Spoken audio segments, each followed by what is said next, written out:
സംഭവങ്ങൾക്കൊക്കെ ശേഷം വേടന് ആ ഫയർ നഷ്ടപ്പെട്ടതുപോലെ തോന്നുന്നുണ്ടോ അതോ ആ ഫയർ കൂടുകയാണോ ചെയ്യുന്നത്?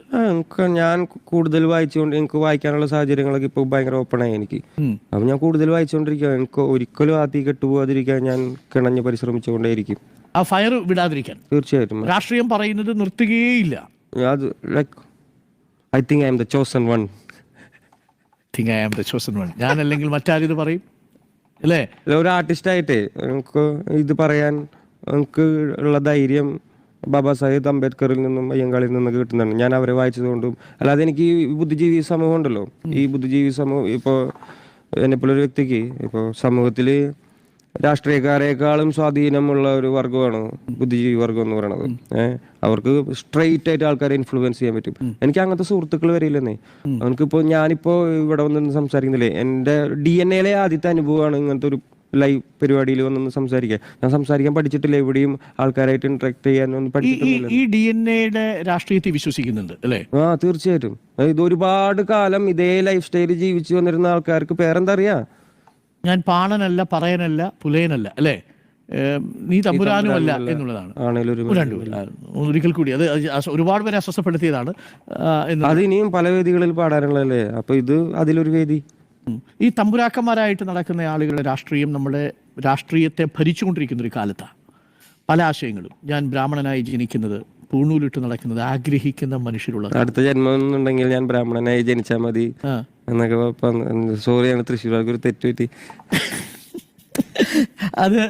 അത് കേൾക്കുന്ന സമയത്തൊക്കെ എന്താ തോന്നുക വേടനെ സംബന്ധിച്ച്?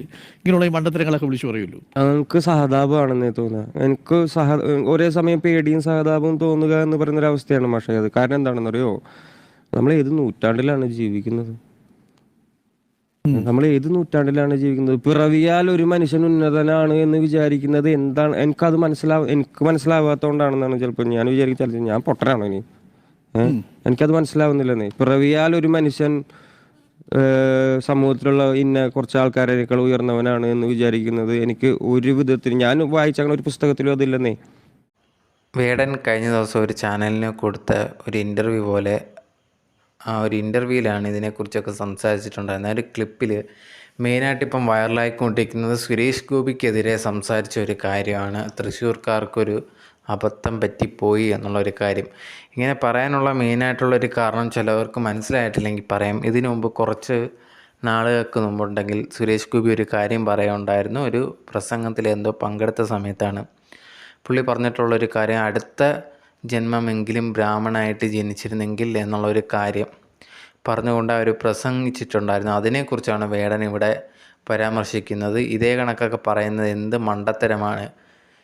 ഒരാൾ അങ്ങനെ ജനിക്കുന്നു എന്ന് വെച്ചിട്ട്, അല്ലെങ്കിൽ ജനിച്ച ഉടനെ അങ്ങനെ ബ്രാഹ്മണനോ എന്തായിട്ട് ജനിച്ച ഉടനെ തന്നെ ബാക്കിയുള്ളവരെക്കാൾ ഡിഫറെൻ്റ് ആവുന്നു എങ്ങനെ എന്നെനിക്ക് മനസ്സിലാവുന്നില്ല. ഇങ്ങനത്തുള്ള ചിന്താഗതി വളരെ മോശമാണ് എന്നുള്ളൊരു കാര്യമാണ് വേടൻ പറയുന്നത്. ഈ ഒരു വീഡിയോ ആണ് ഇപ്പോൾ സോഷ്യൽ മീഡിയയിൽ ഫുള്ളായിട്ട് സംസാരിച്ചുകൊണ്ടിരിക്കുന്നത്. കുറേയധികം പേര് ഇതിനെ സപ്പോർട്ട് ചെയ്ത് സംസാരിക്കുന്നുണ്ട്, മറ്റ് ചിലർ ഇതിനെ നെഗറ്റീവായിട്ടും സംസാരിക്കുന്നുണ്ട്. സോ എനിക്ക് വേടൻ പറഞ്ഞതിനോട് 100% യോജിക്കുന്നു. അങ്ങനെയൊക്കെ സുരേഷ് ഗോപി കുറേയധികം പറഞ്ഞിട്ടുണ്ട്. അതൊക്കെ തെറ്റായിട്ടുള്ളൊരു കാര്യമാണ്.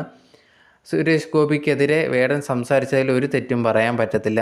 എന്തായാലും നിങ്ങൾ ഈ വീഡിയോ കാണുന്ന നിങ്ങളുടെ ഇതിനെക്കുറിച്ചുള്ള ഒപ്പീനിയൻ എന്താണ് എന്നുള്ളത് കമൻറ്റ് ബോക്സിൽ മറക്കാതെ കമൻ്റായിട്ട് പറയുക. സോ നിങ്ങളുടെ അഭിപ്രായം അറിയാനും എനിക്ക് ആഗ്രഹമുണ്ട്.